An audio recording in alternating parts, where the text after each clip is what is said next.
Dear students, welcome. Today we are going to start chapter resources. A number of things are available in our surrounding. For example, water, land, soil, sun, roads, buildings, etc. Few of them are natural and some are made by human beings. The chapter begins with the conversation between a family comprising Mona, Raju, and their mother. While cleaning the house, Mona indicated towards things like clothes, utensils, combs, books, etc., and said each of these has a use. That's why they are important and are resources, her Amma said. Now, Raju raises the question, what is a resource? Let's try to find out what is a resource. Anything available in our surrounding and can be used to satisfy our needs is called a resource. When we use a thing, only then it becomes a resource.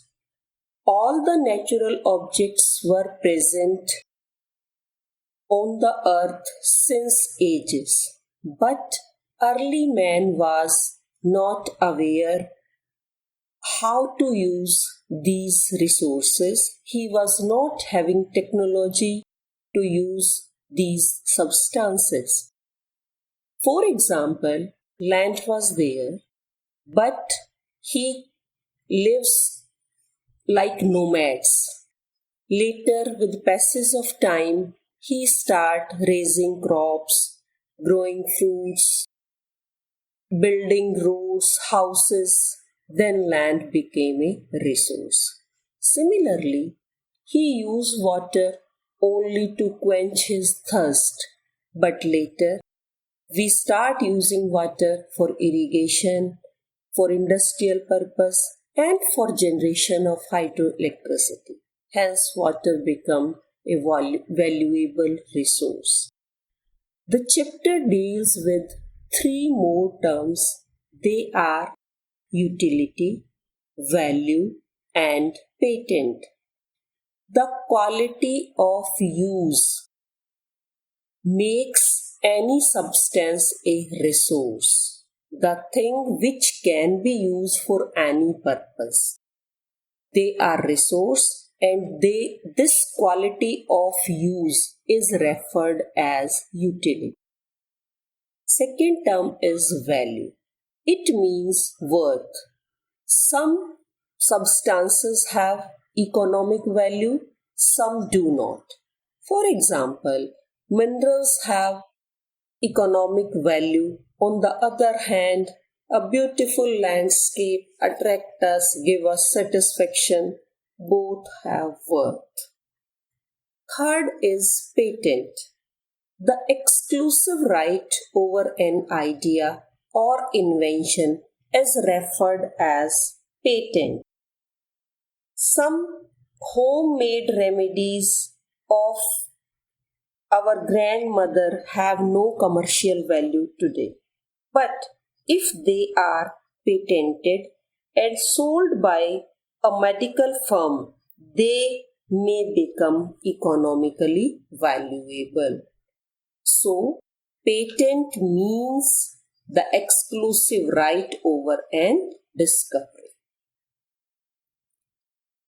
Time and technology are two important factors that can change substances into resources. Both are related to the needs of people. When we need something, we try to get ways, find methods to get the things.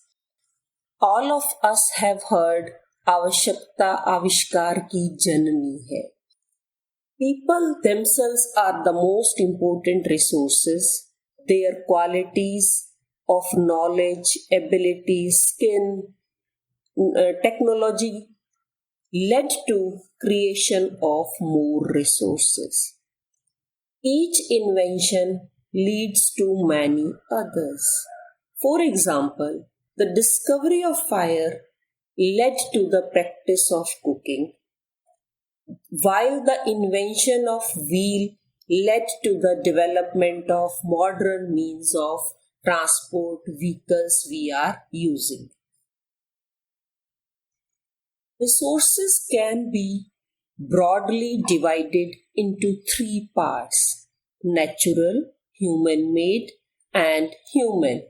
Let's discuss them in detail. The resources that we derive from nature and use without much modification are called natural resources. The air we breathe, the water in our rivers, the soil, mineral, the sun are natural resources. Many of these resources are free gifts of nature and can be used directly. In some cases, tools and technology may be required to use a natural resource in the best possible way. Natural resources are classified into different groups on various bases, such as on the basis of development, we are having actual and potential resource. On the basis of origin, biotic and abiotic. On the basis of stock, renewable and non-renewable. And on the basis of distribution, ubiquitous and localized. This is division of natural resources on various bases. Let's discuss them one by one. On the basis of origin, we can divide resources into two parts, that is biotic and abiotic. The resources which we get from living objects such as plants and animals are biotic resources. Abiotic resources are non-living resources. For example, soils, rocks, minerals. On the basis of stock or availability, the resources can be divided into two parts: renewable and non-renewable resources. Renewable resources are those which get renewed or replenished quickly. Some of these are unlimited and are not affected by human activities, such as solar and wind energy.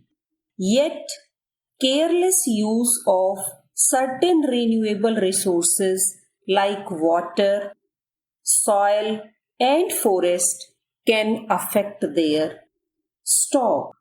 Water seems to be an unlimited renewable resource, but shortage and drying up of natural water resources is a major problem in many parts of the world today. Non-renewable resources are those which have a limited stock.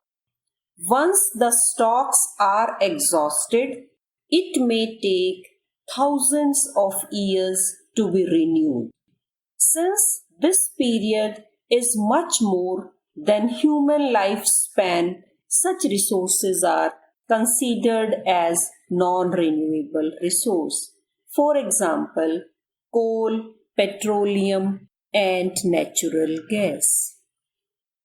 On the basis of level of development, resources may be classified as actual resource and potential resource. Actual resources are those resources whose quantity is known. These resources are used in present. For example, the rich deposits of coal in Ruhr region of Germany and petroleum deposits in West Asia. On the other hand, potential resources are those whose entire quantity may not be known, and these are not being used at present. These resources could be used in future. The level of technology we have at present may not be advanced enough to easily utilize these resources. For example, uranium found in Ladakh is an potential resource which can be used in future. High-speed winds were a potential resource 200 years ago. Today, they are an actual resource, and wind farms generate energy using windmills like in Netherlands and in Tamil Nadu and some coastal areas of India also. Resources can be classified into two parts, that is, ubiquitous and localized. The resources which are found everywhere, such as air and water, are ubiquitous.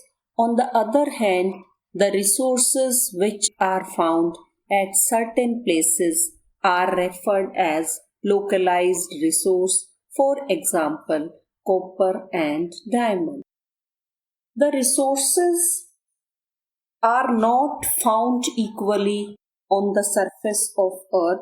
The distribution of natural resources is highly uneven and it depends upon number of physical factors such as terrain, climate and altitude, because the factors differ much over the surface of Earth.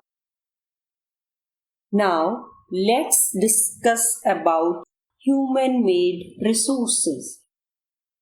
Sometimes natural substances become resource only when their original form has been changed. Iron ore was not a resource until people learned to extract iron from it. People use natural resources to make buildings, bridges, roads, machinery, and vehicles, which are known as human-made resource. Technology is also a human-made resource.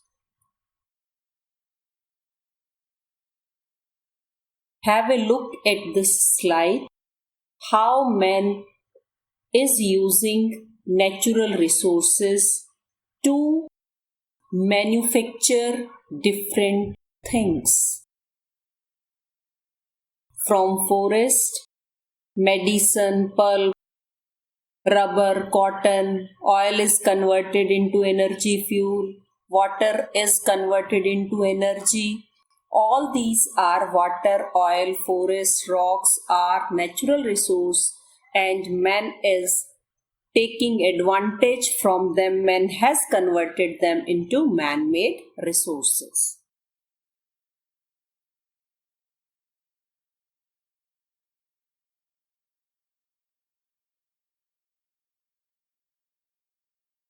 Human resource. People can make the best use of the nature to create more resources if they have knowledge, skill, and technology. That is why human beings are a special resource.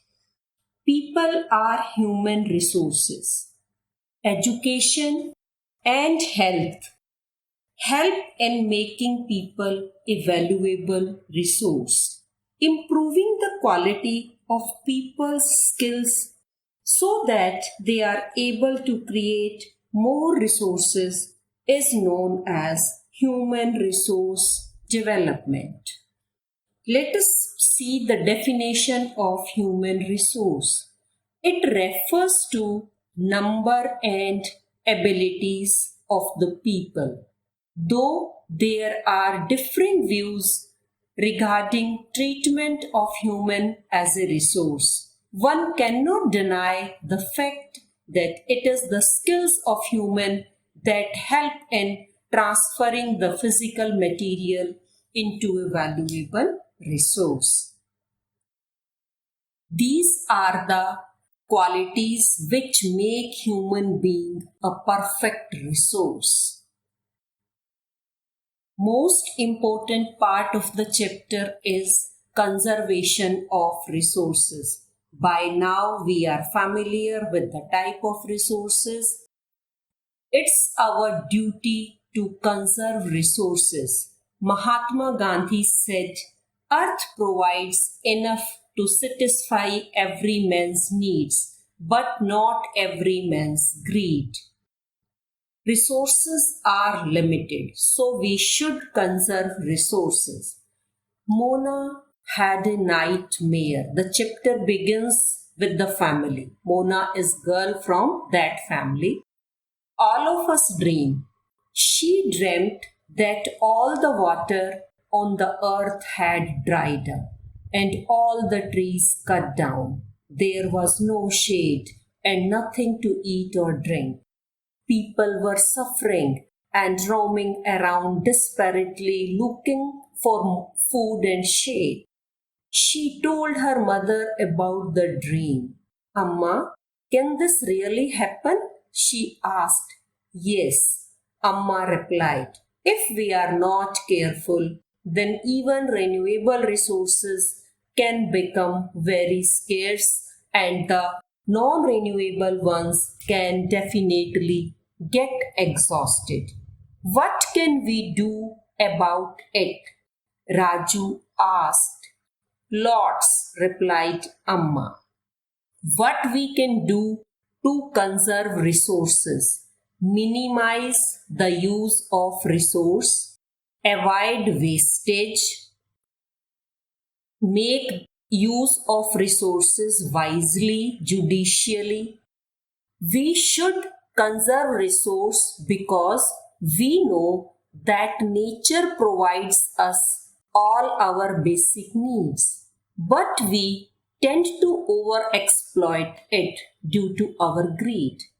If we go on exploiting the nature, there will be no more resources available in the future.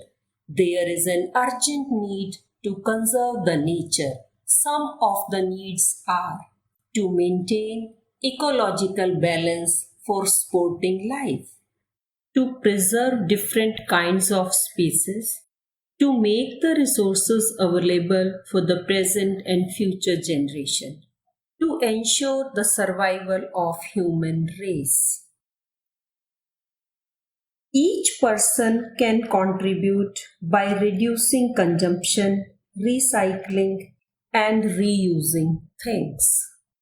The last part of the chapter is sustainable development. Balancing the need to use resources and also conserve them for future is called sustainable development. We have to keep in mind three things. One, to fulfill the needs of present, to take care of the needs of future, and to take care of environment. These three things together make sustainable development possible. In other words, we may say careful utilization of resources so that beside meeting the needs of present also take care of future and environment. There are certain principles of sustainable development. Respect and care all forms of life. Improve the quality of human life. Conserve the earth's vitality and diversity. Minimize the depletion of natural resources. change personal attitude and practices toward the environment, enable communities to care for their own environment. This is all about chapter resources. Thank you.